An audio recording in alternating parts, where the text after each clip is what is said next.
Hello viewers, 1 litre பாலை வைத்து ஜூஸியான Bengali sweet rasgulla செய்யலாம் வாங்க. இதை செய்யறதுக்கு முன்னாடி என்னுடைய சேனலை சப்ஸ்கிரைப் பண்ணாதவங்க சப்ஸ்கிரைப் பண்ணி பக்கத்தில் இருக்கிற பெல் பட்டனை அழுத்தி ஆல் என்ற ஐக்கானை செலக்ட் செய்யுங்க. அப்பொழுதுதான் நான் போடுற வீடியோ உடனுக்குடன் உங்களை வந்து சேரும். வாங்க டேஸ்டான ரசகுல்லா செய்யலாம்.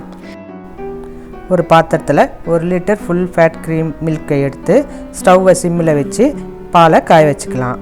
பால் காயட்டும். இந்த சமயத்தில் நம்ம ஒரு பாத்திரத்து மேலே ஸ்ட்ரெயினரை வச்சு அதற்கு மேலே இந்த மாதிரி ஒரு காட்டன் கிளாத்தை போட்டு வச்சுக்கலாம். ஃபுல் ஃபேட் மில்க் இல்லைனாலும் ஆர்டினரி மில்க்கும் எடுத்துக்கலாம். ஃபுல் ஃபேட் மில்கில் எடுக்கும்போது ரசகுல்லாவோட ஸ்ட்ரக்சர் நல்லா கிடைக்கும். பால் ரொம்ப நேரம் கொதிக்கணும்னு அவசியம் இல்லை. 2 நிமிஷம் கொதிச்சா போதும். பாருங்கள், பால் கொதி வந்துடுச்சு. ஒரு 2 நிமிஷத்துக்கு இந்த பாலை கரண்டியால் நம்ம கலக்கி விட்டுக்கலாம்.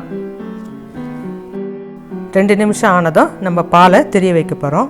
அதுக்கு 1 லிட்டர் பாலுக்கு 1 எலுமிச்சம்பழம் எடுத்து அதனுடைய சாறை கொஞ்சம் கொஞ்சமாக அந்த பாலில் சேர்த்து கலந்து விடுங்க. லெமனுக்கு பதில் வினிகரும் நீங்கள் 2 ஸ்பூன் சேர்த்து கலந்துக்கலாம். பாருங்கள், கொஞ்சம் கொஞ்சமாக லெமன் ஜூஸை பாலில் சேர்த்துக்கலாம். 1/2 லெமன் ஜூஸை சேர்த்தாச்சு. பாலை நல்லா கலக்கி விடுங்க. மீதி இருக்கிற லெமனையும் சேர்த்துக்கலாம்.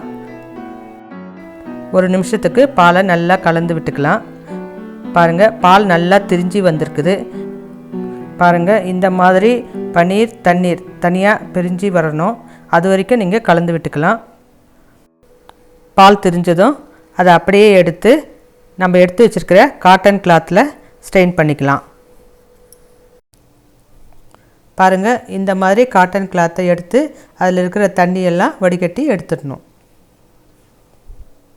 நம்ம சேர்த்துருக்கிற லெமன் ஜூஸில் இருக்கிற புளிப்புத்தன்மை வாசனை எல்லாம் போகிற மாதிரி 2 தடவை ஆர்டினரி வாட்டர் இல்லைன்னா ஐஸ் வாட்டரை விட்டு இந்த மாதிரி அலசி எடுத்துக்கலாம்.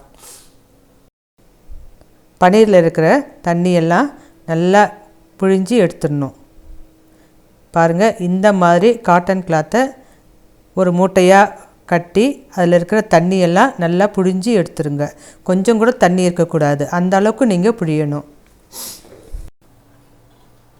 இதை அப்படியே 15 மினிட்ஸ் வச்சுட்டு மறுபடியும் புழிஞ்சி எடுத்திங்கன்னா மிச்சம் இருக்கிற தண்ணியெல்லாம் வடிஞ்சிரும். பாருங்கள், பன்னீர் உதிரி உதிரியாக வந்திருக்குது. இதை அப்படியே ஒரு தட்டில் ட்ரான்ஸ்ஃபர் பண்ணிக்கலாம். இதை அந்த தட்டிலேயே நம்ம உள்ளங்கையால் வச்சு நல்லா அழுத்தி பிசையணும். இதை தட்டிலையும் அழுத்தி நல்லா தேய்ச்சிக்கலாம். அப்படி இல்லைன்னா மேடையை சுத்தம் பண்ணிவிட்டு மேடை மேலே போட்டு நீங்கள் உள்ளங்கைக்கு கீழே இருக்கிற பாட்டில் வச்சு நல்லா அழுத்தி தேய்ச்சிக்கணும்.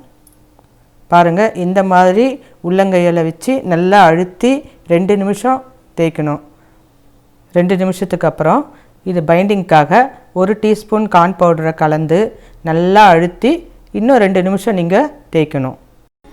5 நிமிஷத்துக்கு நல்லா தேய்ச்சி எடுத்து சின்ன சின்ன பால்ஸாக உருட்டி வச்சுக்கலாம். ரசகுல்லா பால்ஸ் பண்ணும்போது ரொம்ப அழுத்தி தேய்க்காமல் லேசாக அழுத்தி தேய்ச்சி எடுத்து வச்சுக்கோங்க. ரசகுல்லா பால்ஸ் ரெடி ஆகிடுச்சு. 1 லிட்டர் பாலுக்கு 7 ரசகுல்லா பால் வந்திருக்குது. அடுத்து நாம் இந்த மாதிரி அகலமான ஒரு பாத்திரத்தை எடுத்து அதில் 1 கப் சுகர் 4 கப் தண்ணீர் விட்டு சர்க்கரை கரையிற வரைக்கும் கலந்து விட்டுக்கலாம்.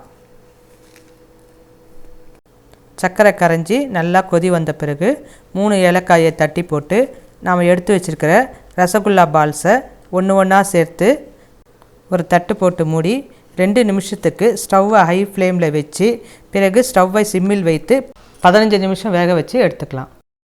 முதல்ல போட்ட ரசகுல்லா பால் சைஸை விட டபுள் சைஸில் வந்திருக்குது பாருங்கள்.